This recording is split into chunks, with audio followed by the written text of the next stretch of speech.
не высоўвайся, будь так як усе такім, не насі вось гэта, не гаду доўгія валасы, не трэба завушніцу насіць мужчыну. Это нацыянальная адметнасць? Гэта адна з нацыянальных адметнасцяў, сфармаваныя злачыннымі уладамі цягам доўгіх дзесяцігоддзяў.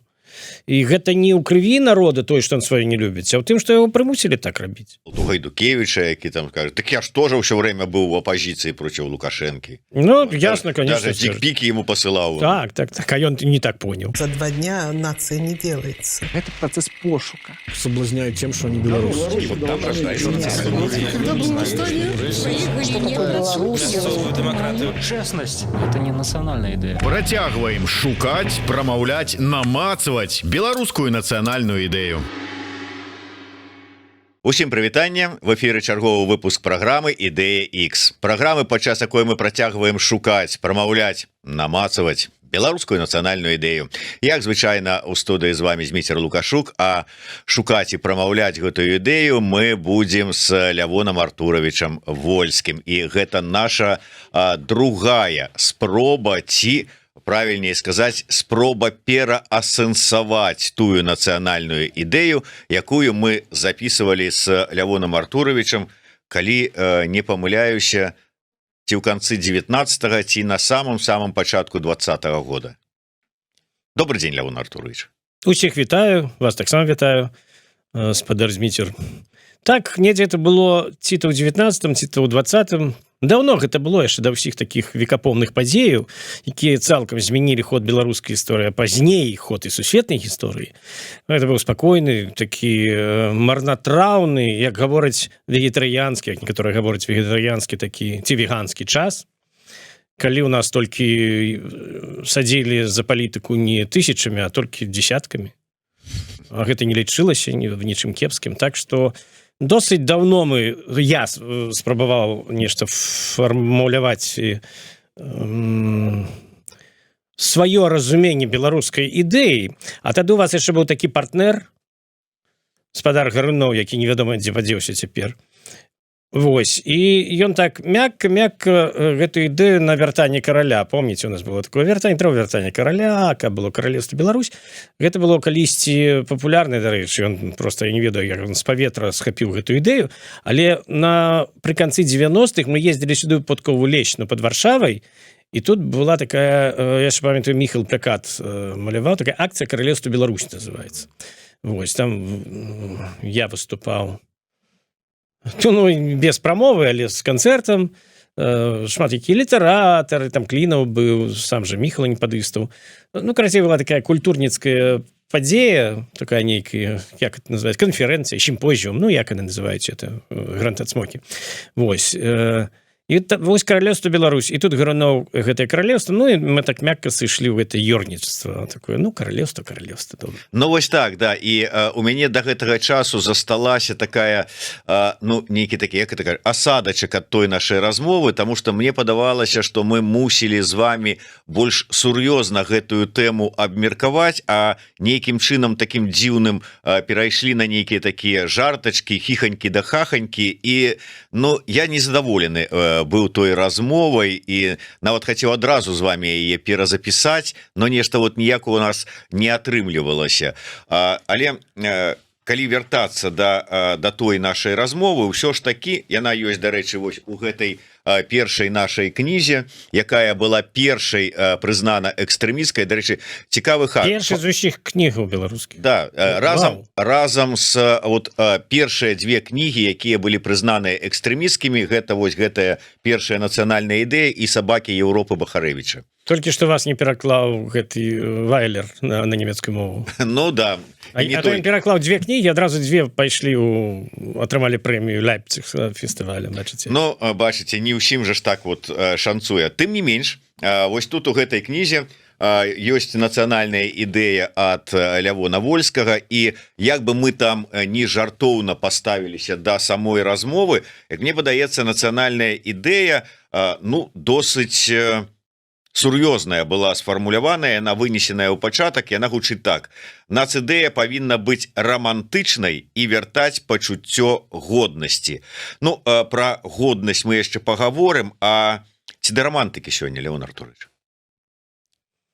Ну, я спачатку хацеў бы все ж таки звярнуцца да той нашай нацыянальнай ідэі, якая была сфармулявана вось тады ў 20-м на пачатку.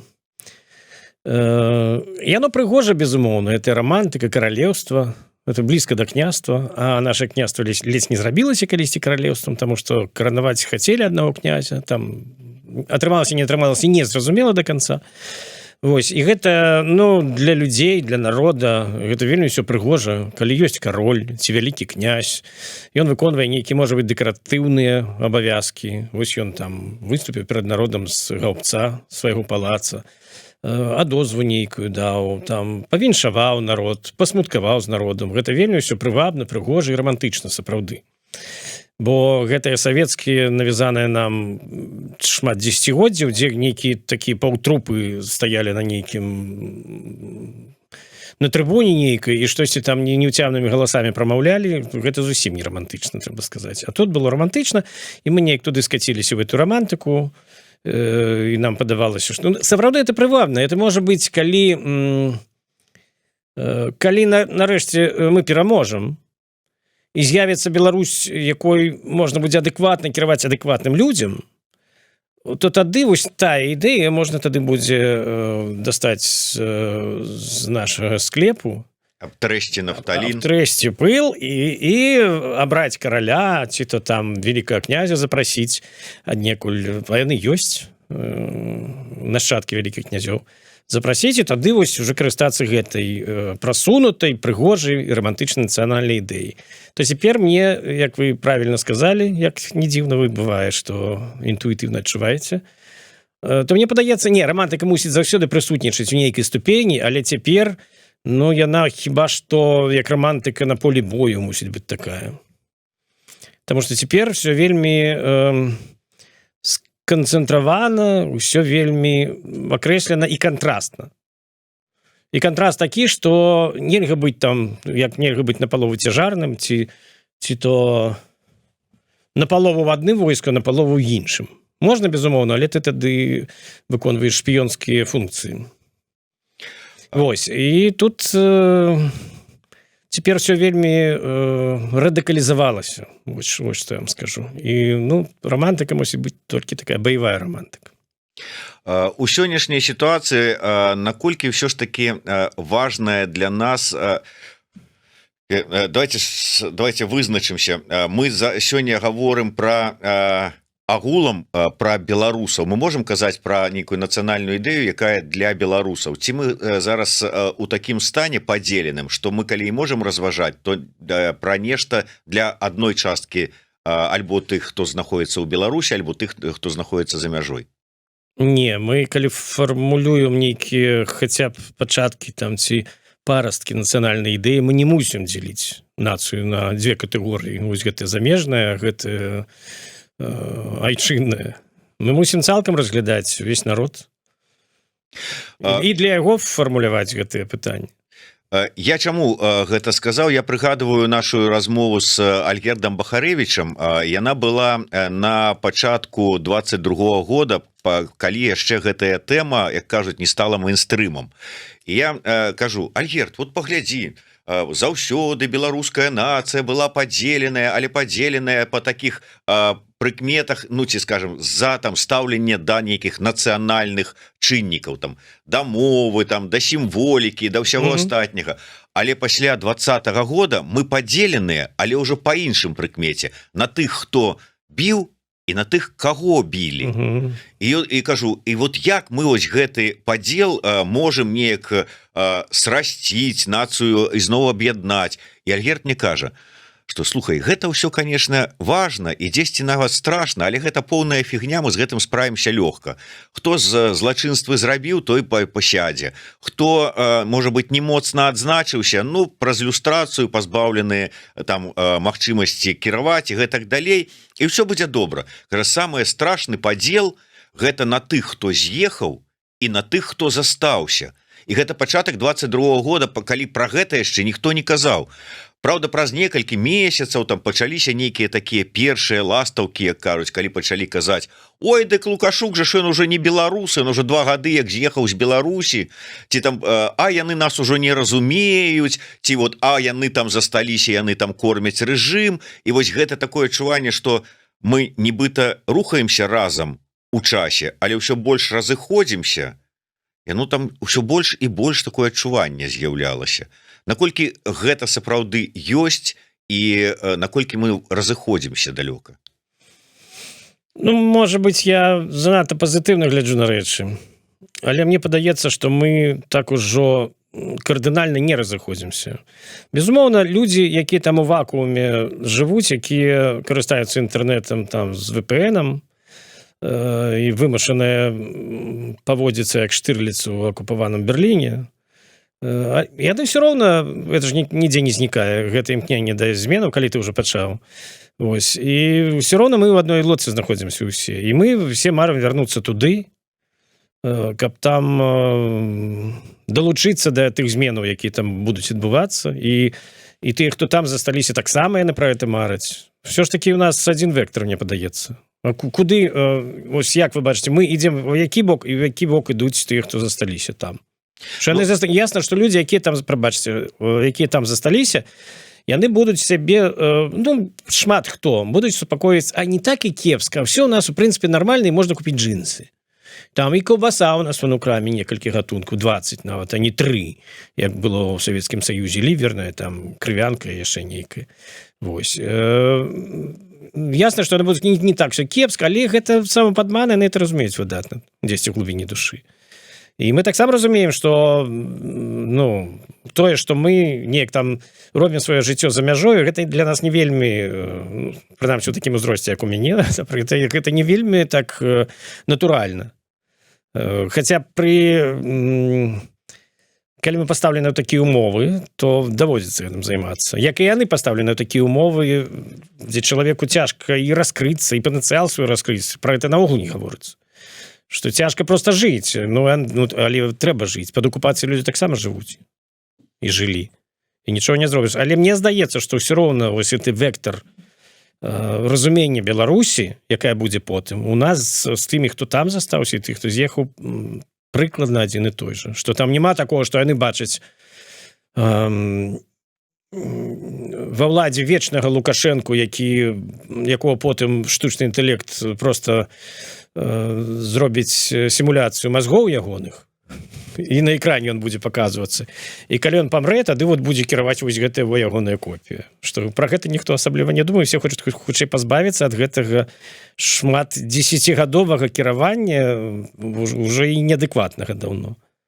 Што тыя, хто з'ехаў, вымушаны былі з'ехаць ад гэтага ж кіравання, што тыя, хто застаўся і церпіць там гэтае кіраванне. Не думаеце, што вот гэта крыўда, якая ёсць і з аднаго боку і з другого боку, адзін на аднаго з розных нагодаў, яна можа узмацніцца і перашкодзіць нам зразумець адзін аднаго? Не, я так не думаю. Я чамусьці так не думаю. Няхай мне даруе Альгерд.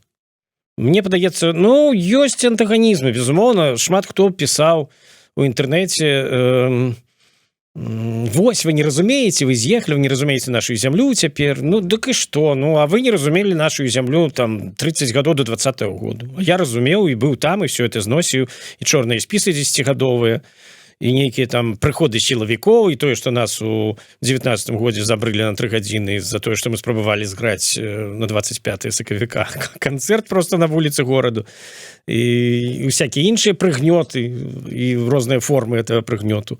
А людзі спакойна сабе хадзілі на працу 30 гадоў і падтрымлівалі рэжым сваімі там крэдытамі, сваімі іншымі выплатамі у дзяржбюджэт. І людзей саджалі за эканамічнае злачынства, то бок ні за што ў большасці выпадкаў. І саджалі за нейкія палітычныя рэчы таксама практычна ні за што. Пра тое, што людзі па-іншаму проста бачаць свет, а не так, як гэта купка людзей, якая капалася ва ўладзе. І так было заўсёды падчас гэтай улады з 94 года і па 20 год. І нейкія людзі спачатку яны, ну хто у 94-м ужо былі пры памяці, так бы они малыя.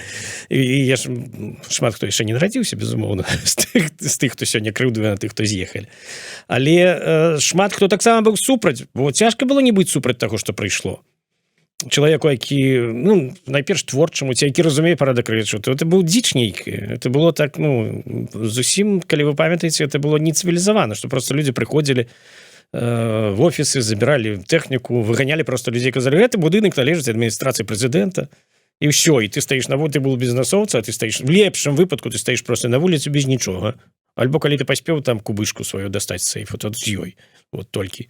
І няма у цябе бізнеса, няма. Ці ён згарнуўся да памераў там нейкай кіёска. Бо быў такі перападзел сур'ёзны тады. І это было ўсё вельмі нецывілізавана, і шмат людзей бачылі, што адбываецца такая лухта і трагедыя для краіны. І шмат хто пайшоў змагацца у тым ліку і на вуліцы. Я бачу это ў 96-м годзе, як просто перакульвалі ментоўскія машыны. Я там стаяў побач, зараз, слухайце, зараз на мяне. Просто я бачыў, як кідаліся камянямі людзі ў міліцыю. Гэта была просто, ну, такая агрэсія, тому што, ну, што вы робіце, маўляў. Але потым гэта ўсё заціхла, і засталіся адно толькі такія актывісты, якіх большасць беларускай народу лічыў нейкім, ну, неадэкватныя нейкія бажаволістыя. Што яны ходзяць, там жыве Беларусь. Ну, трэба жыць, можна жыць неяк. Прайшло, там, мінула 5, 10, 20 гадоў. Людзі навучыліся жыць пры гэтай уладзе. Навучыліся атрымліваць нейкія з гэта прэферэнцыі, дывідэнды, працаваць на 2-3 працах, ездзіць за мяжу, там гандляваць, прывозіць, там прадаваць, гэта ўсё. Народ жа круціцца, вы разумееце? І зараз нават круціцца. У этой неспрыяльнай сітуацыі. Што ўжо было казаць пра які-нибудь там 10-й год. Паехаў у Польшу, всю машыну напхаў там кавай, там, што я не ведаю, майонезам, тэлевізарамі, якія каштавалі летні там напалову там танней, тут танней, чымся там. І прыехаў, і людзі жылі сабе. І тут раптам прыйшоў гэты ковід, калі людзі праз тое, што датыкнулася амаль кожнага ў краіне, яны зразумелі, нешта ж, напэўна, не так ідзе. Гэта был досыць хуткі працэс, на шчасце. І шмат людзей набылі зрок в этом працэсе. Шмат, ну, я спадзяюся, большасць у Беларусі. То есть не 1 мільён людзей.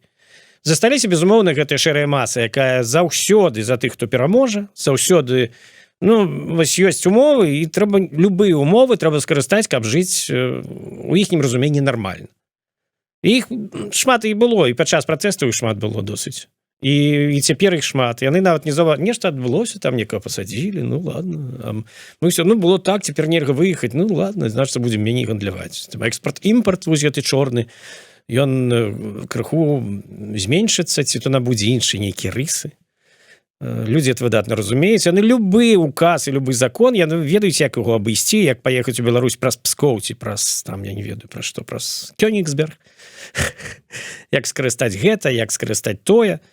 Мы заўсёды смяемся, што каб яны так думалі крэатыўна у бок, як бы скалупнуць дыктатара і всю эту ўладу, даўно бы ўжо мы жылі ў цывілізаванай нармальнай краіне. Але народ чамусьці выбірае. А вот чаму? Вот ёсць у вас адказ? Так прасцей. І здаецца, што меней рызыкі. А мысленне так наперад, што зараз, можа быць, будзе не проста, але праз месяц будзе... Ну так чамусьці не ўкладаецца ў галаве. Чаму? Ну, хаця ў 20-м годзе людзі... Настолькі это абурэнне было ўжо магутнае, што нават вот тады народ рызыкнуў сваёй свабодай, сваёй працай, 4 сваімі 3 працамі. Ёсць такія выпадкі, калі это не працуе. Але калі больш-менш так штыль такі у краіне, то зноў пачынаецца гэта. А у вас ніколі не было крыўды на беларускі народ? Была, натуральна была. Што я сутыкаўся не адзін раз з людзьмі, якія ўжо там колькі даўнавата з'ехалі з Беларусі, і адна з прычынаў было тое, што мы ж рабілі, мы змагаліся, мы нешта вот імкнуліся, там сабой ахвяравалі, а ўсім было так пофіг, што стала крыўдна невер'я у беларусаў як нацыю і народ выштурхнула з краіны, ну прымусіла з'ехаць. У вас не было такого? Ну не настолькі, я ж не з'ехаў. Хаця былі ты магчымасці, ну не ведаю. 100 разоў можна было з'ехаць пасля чарговай фрустрацыі, пасля выбараў, пасля гэтых пратэсных акцый, на якіх мы ігралі таксама 100 разоў і на Бангалоры, калі можна было не на Бангалоры, і ўзімку на халодных струнах, і ўлетку, калі вельмі горача было. І ўсё адно неяк яно не ішло. То бок народу было ад сотень до тысяч, до десяткаў тысячаў, але ўсё роўна неяк не атрымлівалася. Але, на мой погляд, ясна, што я крыўдаваў часамі на беларускі народ, таму што, ну, як это так нас забаранілі? А это быў такі, ну, рэйтынгавы праект, што тычыць там НРМ ці Крамамбуля, і ніхто не выйшаў у абарону сваіх куміраў. Чаму не 6 ніяк? Ну, хаця б там, я не ведаю, 500 чалавек выйшлі б. Не, ніхто, нічога. Няма, і ладно. Так просто можна хіба перамагчы ў этой вайне, вот так дзяржава зрабіла. І... Ну, нормально, няма войска, а пайшлі на Меладзе. Ну, правильно. Але тады мне падавалася, я быў яшчэ такі не абгабляваны асабліва, і мне падавалася, што як так можа быць?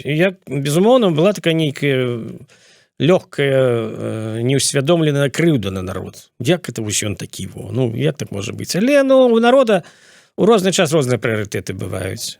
Была крыўда ў 94-м, як можна было вось гэта выбраць, я таксама думаў. Ну, як? Я разумею парадак рэчаў. Ясна, што выбралі таго, хто не быў номенклатуршчыкам, і людзям падавалася, што хоць хто, абы не гэты.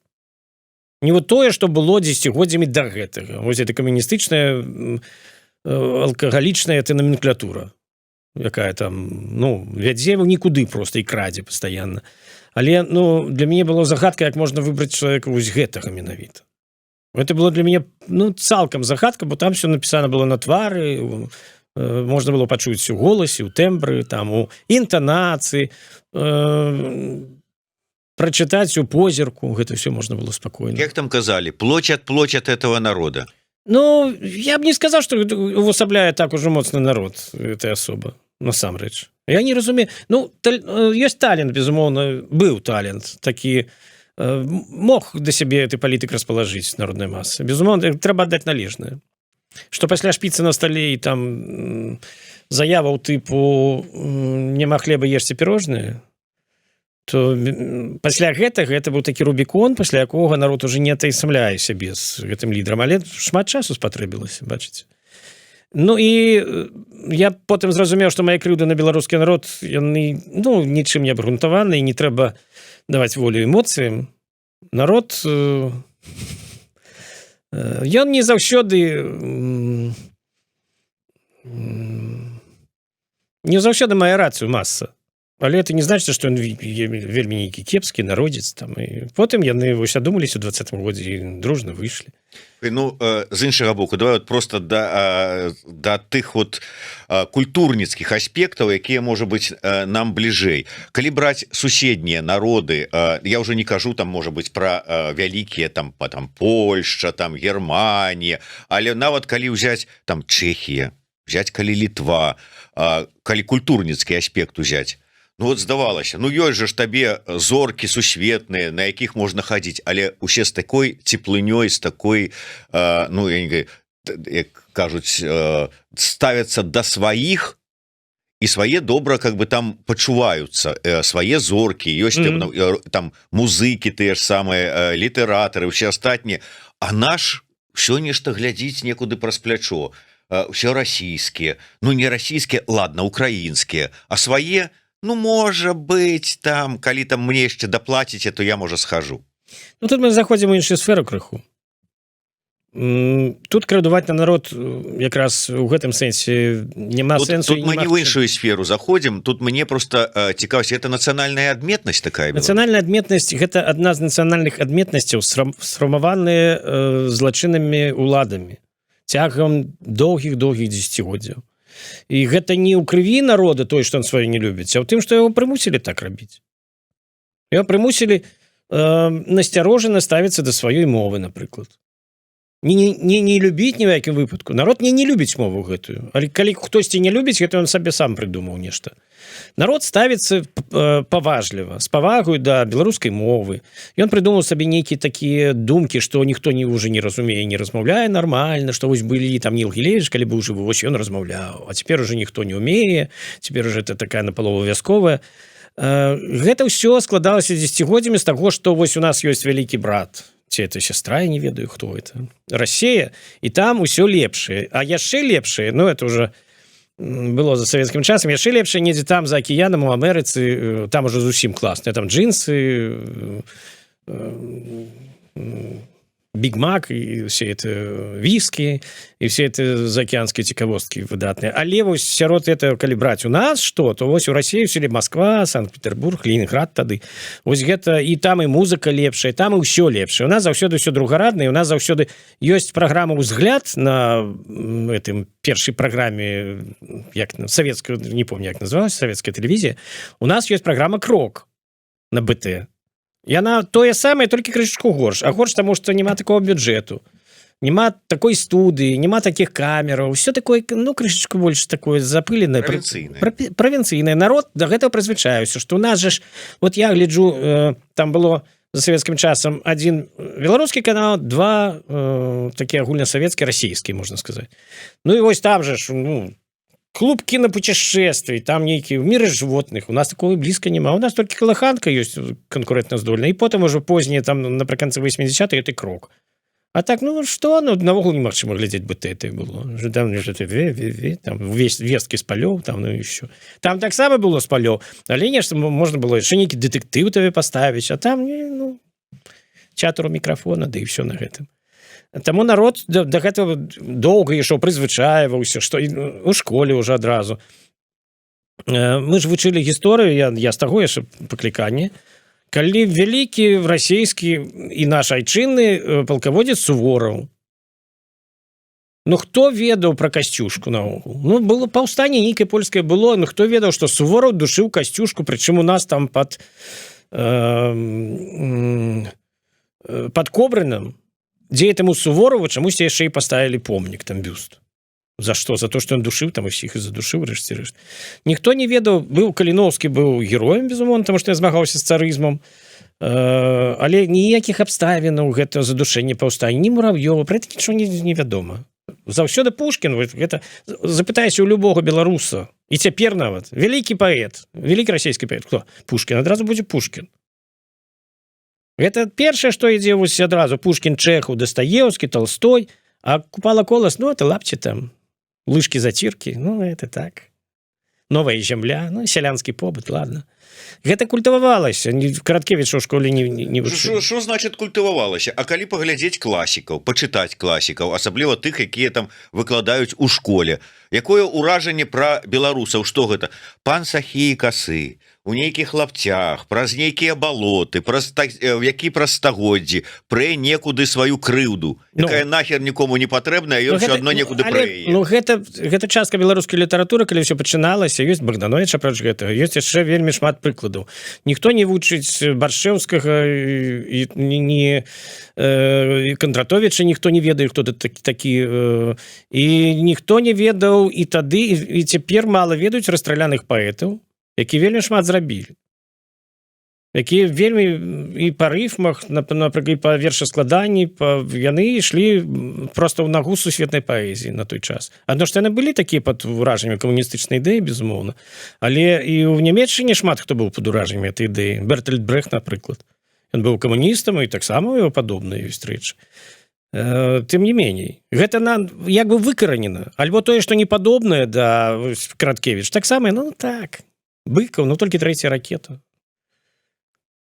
Таму гэта вельмі вельмі аднабакова. І народ паставілі ў такія умовы. Калі вы говорыце пра музыку, то у Савецкім Саюзе было штосьці тыпу дзяржаўнага шоу-бізнесу. Калі там песняры патрапілі в эту машыну шоу-бізнесу. Але все роўна, калі ты ставіш сябе на месца, напрыклад, песняры, это хто? З кім они там игралі в Амерыцы? Саймон і Гарфанкел, напрыклад. Ты ставішся на месца этих мільянераў, якія за песні аўтарскія просто мільёны зрабілі. И ты думаешь, у меня там ставка, джардж-концерты, ясно, так, классно. То есть для сярэднерабочага это высокая зарплата. А для гэтага чалавека напісаў десяткі хітоў, якія паўсюль круцяцца цэлымі просто кожны дзень, некалькі разоў па дзяржаўным радыё. І ты глядзіш на ўсё гэта, ясна, што можна кепска скончыць ад гэтых думак. Вось. А потым, калі Беларусь набыла так званая незалежнасць, я памятаю просто яшчэ украінскі шоу-бізнес канца 80-х гадоў. Іхнія запісы, іхнія гурты. Гэта было такое таленавіта, але відаць, што студыю, як і ў нас. Мала студыю, як маглі запісалі, трэба на канцэрт ісці, каб паслухаць, што гэта там. Браты Гадзюкіны, напрыклад. Вот на канцэрце было просто фурор. А так слухаеш, нормально, нічога. Потому что кепска записано. У нас было то самое. И уже праз к 2000-м там уже сформировалась вот эта система шоу-бизнесу, масс-медиа незалежных. То у нас гэта, наадварот, усё, я не скажу, што вельмі хутка, але спакваля, паступова, оно звужалася, знішчалася, і ўрэшце мы выйшлі на тое, што мало пляцовак, студыяў толькі для дзяржаўных выканаўцаў. Можна прабрацца туды нешта запісаць, але ўсё роўна што гэта.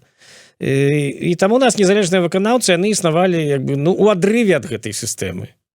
А дзяржаўны шоу-бізнес прапаноўваў такіх выканаўцаў, якія апрыёры не маглі быць папулярнымі ў народа. Вось, як ты будзеш параўноўваць гэта з ДДТ і тымі ж самі воплямі відаплясаў ці Акіяна Мэльзы, якія просто, там і кліпы ёсць нармальныя. І запісана ўсё супер. Тое, што тычыць Акіяна Эльзы, просто на сусветным узроўні. Там потым і Шаляпе спісаўся ў Цілезіна. Нашы там спрабавалі нейкіх украінскіх прадусераў падключаць.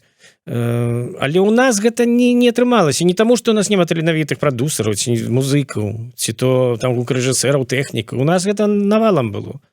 Але гэта было ні да чаго. Потому что не было гэтай сістэмы. Яшчэ тады былі всякія такія спрэчкі, ці ёсць у Беларусі шоу-бізнес. І нават Зміцер Бескаравайны, нейкі ж ёсць. Я тады казаў, это не шоу-бізнес, это такая спецыфічная нейкае ўтварэнне, потому что ў свеце ёсць розныя кнігі пра гэты шоу-бізнес, які ён мусіць быць. Імі можна карыстацца. Дональд Пасман, напрыклад. Ці той самы Троіцкі пісаў такія лікбезаўскія кнігі. І ты чытаеш і думаеш, ясна, клас, але это не ў нас. Вот гэта все вось гэтыя рэчы, што ты мусіш зрабіць, каб стрэліць, каб там як ты мусіш на лейбл прыйсці, з чым, які лейбл. У нас ніводнага лейбла не было. Просто это уже цяпер Ганна Сялук там зрабіла пару лейблаў, дзе яна бярэ там маладых неабстраляных з маларыты нейкіх выканаўцаў і піша ім тэкст-музыку, другая цётка там піша на Ямазе ПСР нейкую аранжыроўку, і вось яны спяваюць, і іх узнагароджваюцца ордэнамі і медалямі. А тады наогул просто не было тады, ніякіх не было лейблаў. Ты мусіш сам прыдумаць сабе альбом, напісаць песні, аранжыраваць, запісаць іх і думаць, як это прасоўваць. Это ясна, што это дзіцячы садок, і гэта будзе на такім узроўні, вось такім. Наогул, пэўны час, з 95-го і па, смешна сказаць, 2000-ны НРМ записывали на порта-студыі альбомы. Вот першыя колькі? Раз, два, тры альбомы першыя запісаны на порта-студыі. То это гаворыць уже пра весь шоу-бізнес. Гэта уже пачынаючы з другога альбому, гэта сярод рок-гуртоў досыць папулярная была фармацыя. якая нават могла з канцэртаў зарабляць штось. Лявон, але вот фраза, якая прагучала некалькі разоў, ну і пра гэта мы заўсёды кажам, што вот у беларусаў адабралі, там іх усё адабралі, мову адабралі, там гісторыю адабралі, культуру адабралі, не далі, там яшчэ што-небудзь. А ты сядзіш такі думаеш, а надта моцна супраціўляліся беларусы, каб не аддаць вот гэта ўсё. Ну, супраціўляліся, але гэты супраціў быў вельмі моцна і крывава задушаны. Колькі разоў. Гэта все паўстанні, потым гэтыя все антыбальшавіцкія паўстанні, якія былі, там, возьмем Булак Балаховіча і все, што там было. Ну і наогул, нават калі браць успрыманне бальшавікамі Беларускай Народнай Рэспублікі дзеячоў і потым вяртанне шмат каго у савецкую Беларусь, калі была абвешчаная беларусізацыя і што потым здарылася з людзьмі, то ну пра што вы гаворыце? Ясна, што ў людзей было просто, калі у нас шмат хто не ведае свайго радаводу, таму што гэта небяспечна было ведаць радавод. Калі ты паходзіш са шляхты, гэта ўжо пляма. Ты ўжо не патрапіш у інстытут. Бо ты не з разначынцаў, ты найменшы, не з сялянаў нармальна, з рабочых добра. Там служачы, ну, уже так сабе.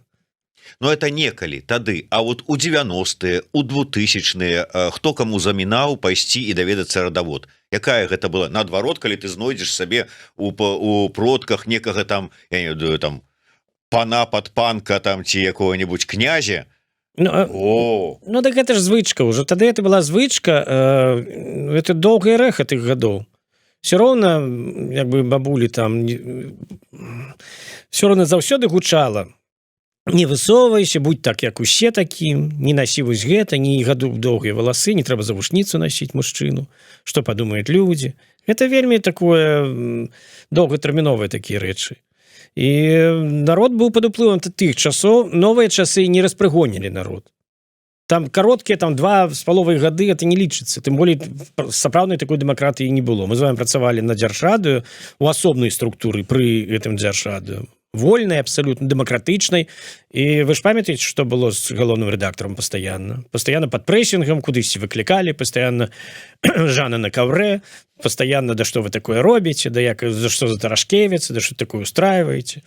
І гэта была Лявон Артурович узгадывае часы, калі мы працавалі на радыёстанцыі «Беларуская маладзёжная», дзе ў яго была аўтарская праграма «Квадракола». Так. А Зміцер быў журналістам. Просто быў. Вёў эфіры. Вось. Таму вы ж памятаеце гэта. А гэта была дэмакратыя. Это як бы, ну, такі узорна-дэмакратычныя ліберастычныя часы на той час. Часы на той час. Ну, былі. Для ўсіх, так здавалася. Ну, і што? А потым прыйшла дыктатура, яна вельмі хутка взяла ўсё кіраванне, потым зніклі палітыкі. Ну, народ так азіраецца, глядзіць на ўсё гэта. Нейк так. Уже к пачатку 2000-х, уже якім-небудзь 2005-м, пасля першай забароны музыкі ў 2004-м, ужо тады баяліся выступаць побач з Крамамбулі якія-небудзь блізкія выканаўцы да дзяржаўнай структуры, напрыклад. Просто, ну, а гэта кампрамат нейкі ці што? Смешна сказаць, ну, які кампрамат? Тады ніхто это не адсочваў. Яны самі людзі баяліся. Так это таму, што, ну, такая была сітуацыя. Прэсінг быў разліты ў паветры. І цяпер яшчэ болей, безумоўна. Але тады ўсё роўна, это было, ты выязджаеш за мяжу і так, о, ну, ясна, уже полепей. Лявон, але вось с улікам усяго того, што мы сказалі, да, дзесьці мы, можа быць, апраўдваючы, там, прыводзячы ў аргументы, там, чаму так с народам беларускім там сталася, чаму ён так сябе паводзіў і ўсё астатняе, нават прымаючы гэтыя аргументы, але с улікам стаўлення да мовы, стаўлення да культуры, стаўлення да палітычнай актыўнасці, ці можам мы казаць, што гэты народ, ён стаўся нацыяй? Набліжаны да нацыі. Максимально наближены до нации народ, безумоўно. Ну, помните, была такая ситуация, что Для мяне прынамсі была такая сітуацыя, што я, напрыклад, думаў, што жыве Беларусі бел чырвона-белы сцяг, ну гэта можа там пару тысяч людзей у Менску спрычыненыя да гэтага ўсяго, да гэтай атрыбутыкі, да гэтых словаў. А астатні, ну так, неяк успрымаюць гэта, можа, нейкія апазіцыянеры, а потым людзі выйшлі шмат, не той, што шмат тысячным натоўпам, а летнемільённым. І у кожнага быў чырвона-белы сцяг, і ўсе крычалі «Жыве Беларусь». Але пагадзіцеся, прынамсі на той момант уже не будзем браць там пазней, з кімсьці ўжо нейкая змены сталіся, з кімсьці не, але на той момант яны-то хадзілі пад чырвона-белым сцягам не пад нейкай як каштоўнасцю, як это было для нас. І «Жыве Беларусь» гэта быў не нейкі такі лозунг, сімвал, а просто знак пратэста. Ну так і што? Это ўсё роўно ўелася зараз ужо ім у мазгі назаўсёды. Ну, разумееце, на НРМ таксама хадзілі у свой час і на крамаболі, таму што модна. Вось модная нейкая музыка, не гледзячы на адсутны шоу-бізнес, але ну там пару кліпаў закруціліся, недзе было там хтосьці перапісаў, штосьці гэта, там пайшла сарафанна радыё, і хадзілі шмат людзей, таму што проста модна, ну вот сяброўку запрасіла, пайшлі, а потым, а што гэта? А чаму напісана нейкай незразумелай мовы на кружэлцы? Так это лацінка. Якая лацінка? Беларуская лацінка. Ёсць не толькі наркамаўка і Тарашкевіца, але ёсць яшчэ і лацінічнае напісанне.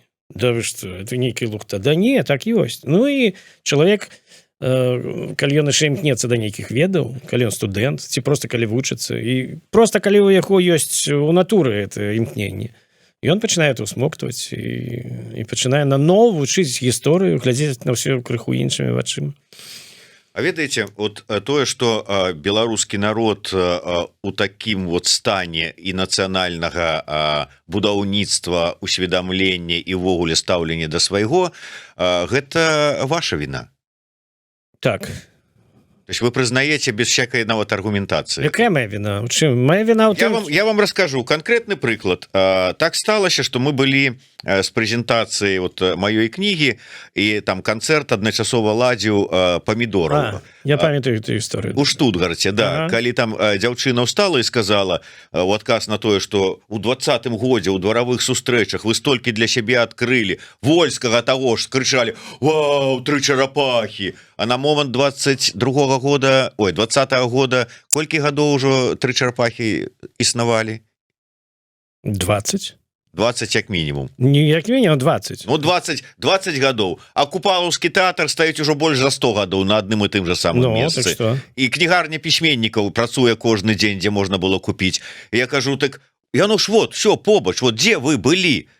Чаму? Яны сказалі: а это вы вінаваты. Вот вы, у тым ліку там я і памідораў, і ты ж, чаму? А таму, што вы нам пра гэта ўсё ціха гаварылі. Ну, гэта спецыфічная думка, насамрэч. Тое, што тычыць культуры, то ва ўсіх краінах дзяржава падтрымлівае культуру. Каб это грамчэй гучала. Калі гэта датычыць незалежнай культуры, то бок рок-музыкі, напрыклад, так у краіне ёсць шоу-бізнес, і гэта можна данесці праз гэты шоу-бізнес. У той спецыфічнай краіне, якая была ў 20-м годзе і да 20-го году, то мы гучалі так, як маглі, максімальна. Як толькі мы павышалі голас так, што ўжо больш людзей чулі, чым хацелася б дзяржаве, дзяржава тут жа рабіла захады, каб гэтага не адбывалася.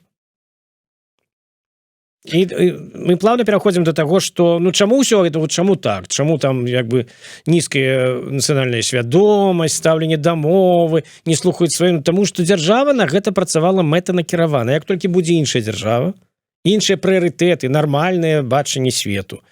Без гэтага мы ў кальца врагоў, без гэтых вечных ворагаў, без гэтага за цывілізаваного света мы не пойдзем.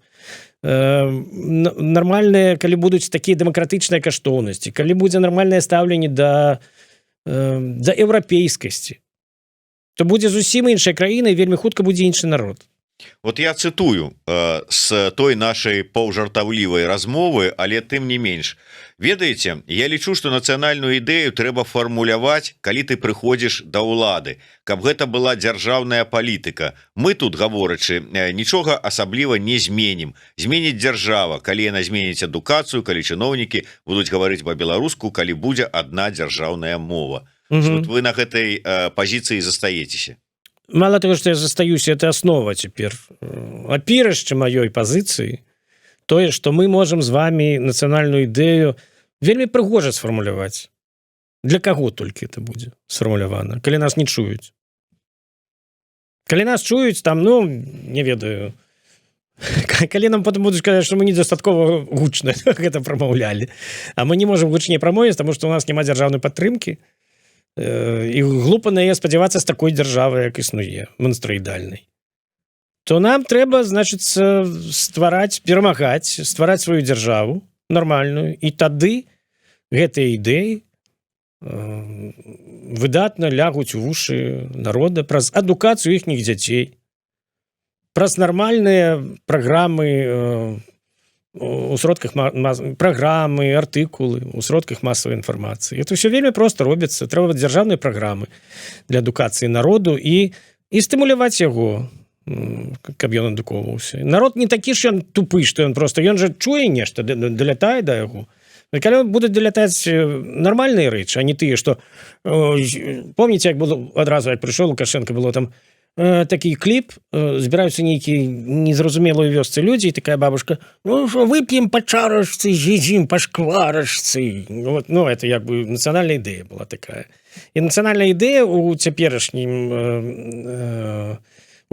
уладзе, она такая, што зарабляць трэба шмат.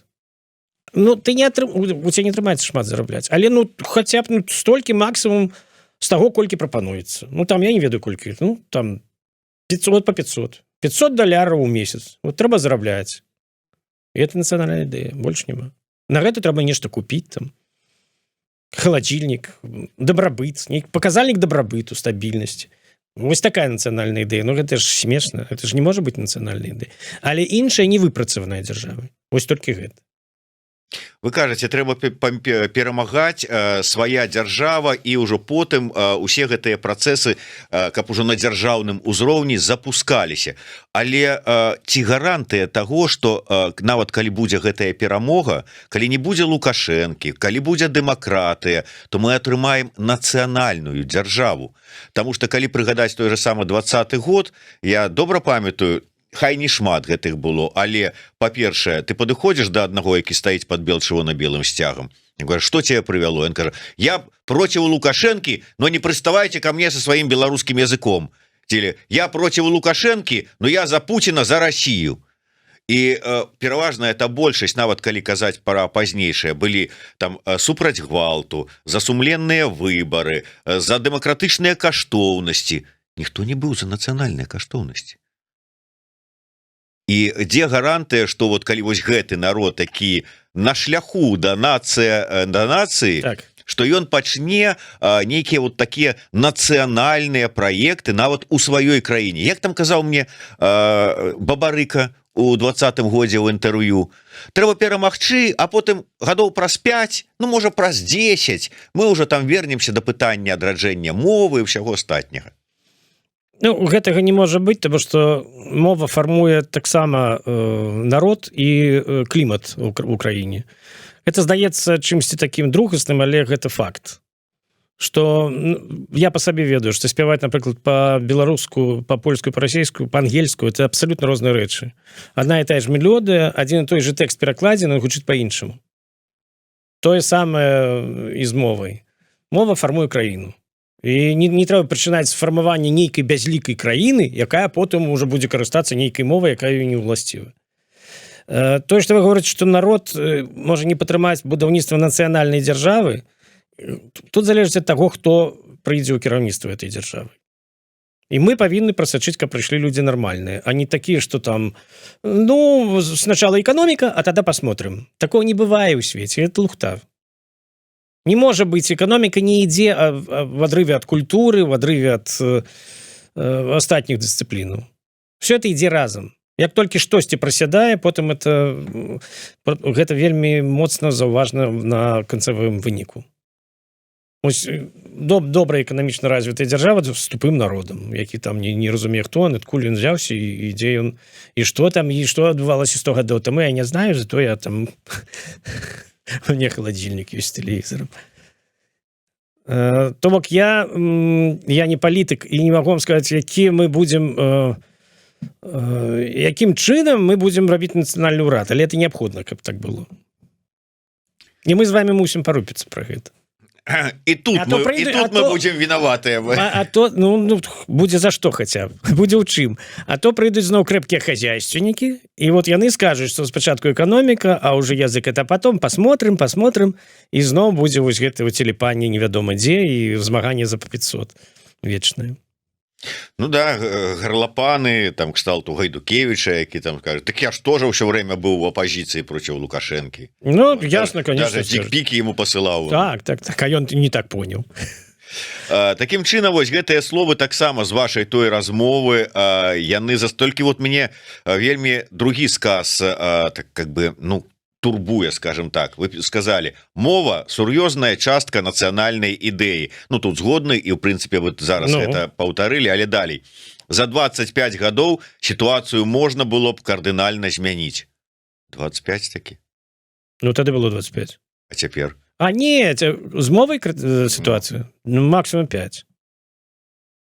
Максимум 5 гадоў, тому што трэба прымаць мова, безумоўна, адна мусіць быць беларуская, і чыноўнікі мусяць справаводства весці па-беларуску, афіцыйныя прамовы, між сабой, хай там за гарбатай сваёй там ці за канічком, як хочуць, размаўляюць. Афіцыйная частка прамоваў, усіх паседжанняў мусіць весціся па-беларуску. Ад гэтага залежыць твая кар'ера.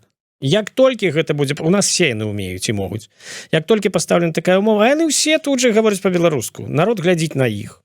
І думаю, ну, нормально, паціху пачынаюць выкарыстоўваць. Потым за 5 гадоў адукацыя пераводзіцца на беларускую мову. Это не трэба рабіць гвалтоўна сёння і ўсё. Паступова, хітренька пераводзім. Дзеці вучацца па-беларуску. Ну, я не ведаю. Я малайчына сказаў, я не ведаю. Я ведаю тое, што калі ёсць беларускамоўная адукацыя, гэтыя дзеці, яны могуць потым не заўсёды гаварыць па-беларуску, але яны умеюць і любяць гаварыць па-беларуску. У іх няма, это просто, што это не прысутнічае, што як замежная мова. Бо калі звычайная адукацыя такая постсавецкая ў беларускай школе, то па-беларуску нават можа не разумець дзіцё. Хаця вучыла, это быў гэты курс, но яны ставіліся да этого як да урокаў спеваў, як было ў нас у школе. Гэта не спатрэбіцца ніколі ў жыцці табе. І навошта яе вучыць? І настаўніцы таксама так ставяцца. Для іх это як замежнае. Яны слухаюць, што просто чакры это не адкрытыя. А калі дзеці вучацца па-беларуску, можа быць гімназія беларускамоўна, ліцэй, гэта зусім іншы ўзровень. І не тое, што нейкія цёткі будуць казаць, нашы дзеці робяцца інвалідамі, потому што ні аднаго языка, ні другого не знаюць. Это ты не знаеш ні аднаго, ні другого. А яны якраз будуць выдатна разумець тую розніцу паміж гэтай мовай той і яшчэ замежная, якая выкладаецца. Як у Швейцарыі яны ведаюць, выкладаюцца колькі? 4 мовы, як мінімум. І выдатна пераскокваюць з адной на другую. Сярод іх ёсць і роднасныя. Гавораць, што беларуская занадта падобная да расейскай, каб вось тут дзеці рабілі нейкую там адрозненне. Па-першае, яны не занадта падобныя, калі нармальна выкладаць, як вы ведаеце самі. Па-другое, напрыклад, у Швейцарыі італійская таксама падобная да французскай, это адна група, і тым не меней. Ну, тут, можа быць, цёткі такія і казалі, але я сутыкаўся і з маладымі бацькамі яшчэ да 20-го года, калі я закінуў такую ідэю ў школе, дзе вучылася моя дачка, што давайте перавядзем клас на беларускую мову. Ну, ёсць ж там была так нібыта афіцыйна магчымасць, калі клас сваім рашэннем, то дырэктар мусіў забяспечыць навучанне класа на беларускай мове. На што мне сказалі: маладыя бацькі, вы што хотите сваім беларускім языком мозг нашим детям сломать? То есть ни англійская, ні нямецкая, ні нават кітайская, калі вывучаюць, мозг не ламаюць, а як толькі беларускую пачынаюць беларускія дзеці вучыць, мозг тут же ламаецца. Ну, так вот у этих людей уже зламаўся мозг просто. Якія так гавораць. Я до таго, Леон Артурович, вот мы просто, калі прыгадывалі раньшыя часы, Ну, памятаеце, яшчэ фактычна камуністычны Верховны Савет Беларускай Рэспублікі ну. прыняў закон аб адзінай дзяржаўнай мове беларускай.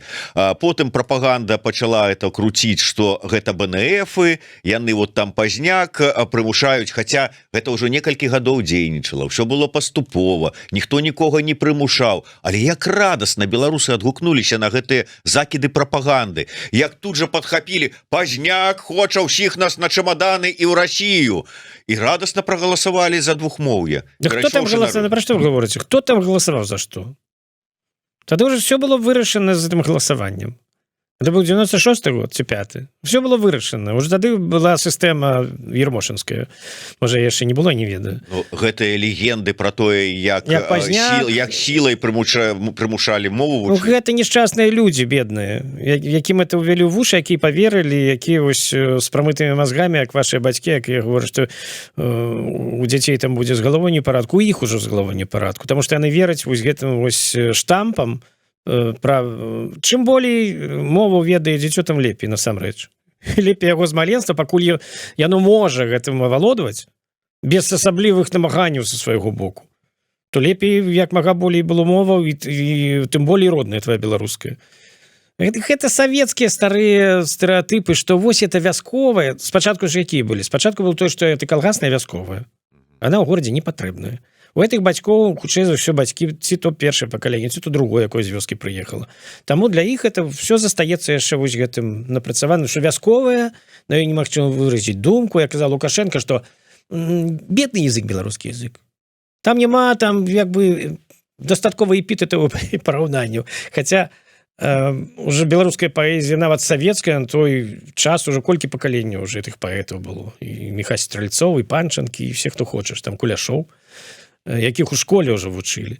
І тым не меней все это застаецца. Это ж все это вясковае. Потым змянілася сітуацыя. На змену вясковасці і калгаснасці прыйшлі апазіцыянеры. БНФаўская. Плюс... Па-беларуску гавораць, з горада прыехаў, да? Так.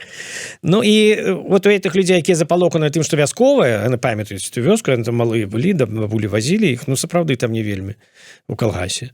Ось. І тут яшчэ дадалося апазіцыйнае, яшчэ і БНФаўская. Яны ўсіх хочуць навучыць, каб мы ўсе гаварылі на этом. І тут жа прывід гэтых кароваў, і гэта фермы, калгаса. Ну, гэта такія змяшаныя пачуцці у людзей, у якіх не такая крыху вывіхнутая свядомасць. Над гэтым трэба працаваць у новай краіне, безумоўна.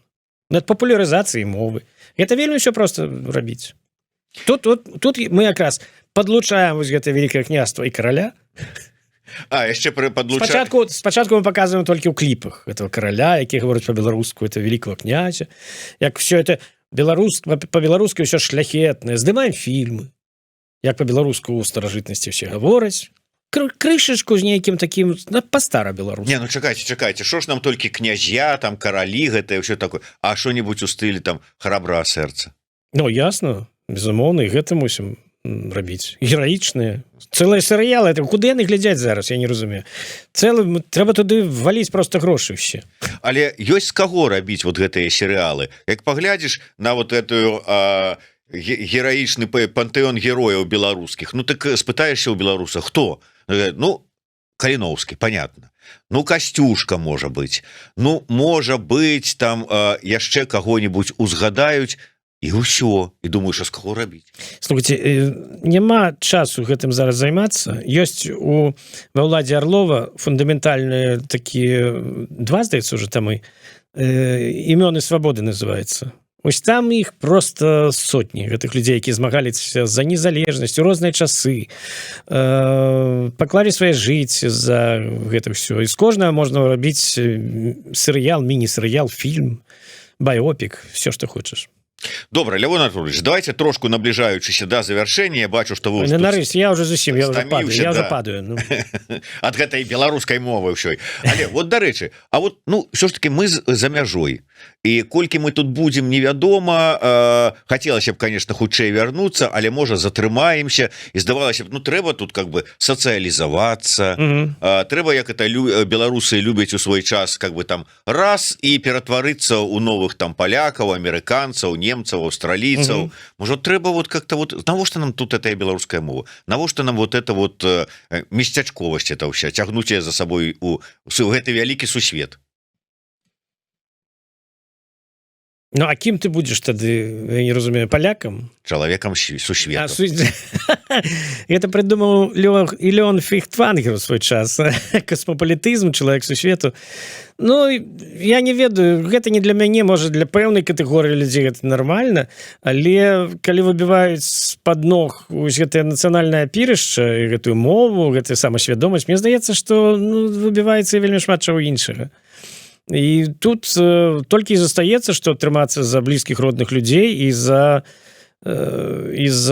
тое, хто ты ёсць.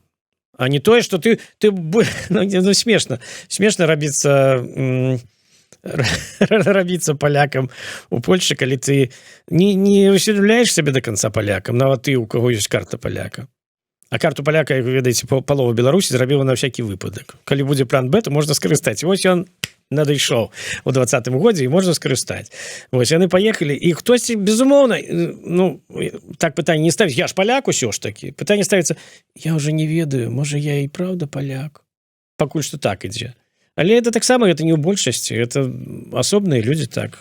Альбо тыя, хто ехаў і паводле палітычных нейкіх рэчаў, і паводле эканамічных, і яны ўбачылі, што тут значна прасцей зарабляць грошы, і болей ты грошы атрымліваецца.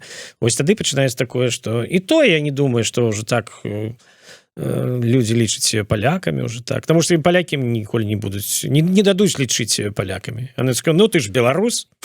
Не, я паляк, да перастань, ты беларус. Ну да. Добра, давайте з іншага боку падыдзем. Вот глядзіце, мы тут кажам, ну сусвет не сусвет, але ўсё ж таки глобалізацыя, трансатлантычныя карпорацыі, а мы тут такія ўсе, а вось тут мы паставім камень такі з нашай мовай, а тут з гісторыяй, тут з культурай, тут з каштоўнасцямі, і такія там касмічныя караблі бараздзят ўсё, што можна, а мы такія, а мы зато тут па-беларуску. Ну ясна, ну шмат краінаў у Еўропе ўжо перажылі станаўленне нацыянальных дзяржаваў. Это досыць даўно было. Яны перажылі гэты пройдзены этап, са мной там шмат хто з немцаў спрачаліся. Зараз нацыянальная дзяржава это не актуальна. Ну, для вас не актуальна, но для нас это яшчэ не пачыналася. Да, для іх там ввогуле слово нацыяналізм, так это ну так. А для нас это здаровыя абсалютна лекі супраць таго, што ў нас супраць нашай хваробы нацыянальнай. Вось. Таму мы не праходзілі тое, што праходзіў свет. Ну, шмат хто ў свеце, шмат якія дзяржаўныя ўтварэнні. Мы не прайшлі капіталізм нармальны, мы не прайшлі пабудову нацыянальнай дзяржавы. Калі мы гэта пабудуем, пройдзем, тады мы будзем думаць. Людзі сусвету, там, постіндустрыйнае грамадства. Можа, час прайшоў, не час ужо будаваць нацыянальную дзяржаву. Мне здаецца, што калі это не пройдзецца, дык і будуць такія белыя плямы, і будзе тое ж самае, што калі ты без нацыі, тое самае ты і без нацыянальнай дзяржавы. Калі ты адразу будуеш нейкае проста абы што, незразумелае ўтварэнне, то мне здаецца, это не будзе паспяховае. Ну, это маё меркаванне, я не ведаю. Добра, на заканчэнне я просто ваше меркаванне, а ці час нам зараз разважаць пра нейкія там нацыянальныя ідэі, пра ўсё астатняе. Ведаеце, я прыгадываю пачатак 20-го года, і я запрашаю на эфір, на запіс праграмы этой Алеся Разанова. І спадар Алесь мне кажа, это пачатак 20-го года, кажа, слухай, Зміцер, я не пайду да цябе. Кажу, чаму не пойдзеце? Вам не цікава на эту тэму паразважаць? Он кажа, вельмі цікава, але ты ж ведаеш, як я стаўлюся і ўспрымаю ўсё, што адбываецца, што ўсё рухаецца па коле. І тэма нацыянальнай ідэі зараз, кажа ён, знаходіцца ў самым нізе гэтага кола. Калі кола павернецца, а яно абавязкова павернецца, сказаў мне на пачатку 20-го года Разанов, я да цябе прыйду і мы пагаворым. Ён не дажыў да жніўня 20-го года, калі мы сядзелі і казалі, кола-то павярнулася. А не падаецца, што зараз кола ізноў павярнулася, і тэма гэта дзесьці, ну, калі не ў самым нізе, то блізка да яго. Ну, яна не можа быць у нізе.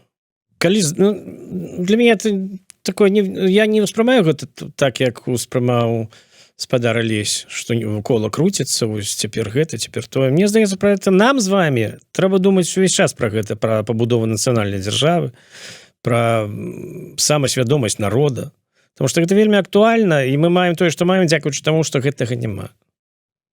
І мелі мы тое самае сітуацыю з як вы гаворыце, не хацелі слухаць сваё, адцураліся сваёй мовы. Гэта простое, што вось пасля савецкага часу і падчас Савецкага Саюза вось такія рэчы адбываліся. І мы мусім адтуль вывесці. Мы ведаем, як гэта рабіць, ці інтуітыўна разумеем як. Мы мусім выводзіць адтуль усімі магчымымі сродкамі гэты народ і мусім перамагаць. І нацыянальная ідэя мусіць зараз сканцэнтравацца на нашай урэшце раз перамозе над гэтымі сіламі, якія пад сабой маюць толькі адно, што цёмныя нейкія рэчы, нейкія цёмныя там спажывецкія культывацыі нейкіх спажывецкіх інстынктаў альбо просто нейкіх там дурацкіх хітрыкаў, незразумела чаго, нейкіх мутных там рэчаў. І тым болей, што мы мусім зараз перамагаць над гэтай магутнай вельмі ідэі расійскага свету.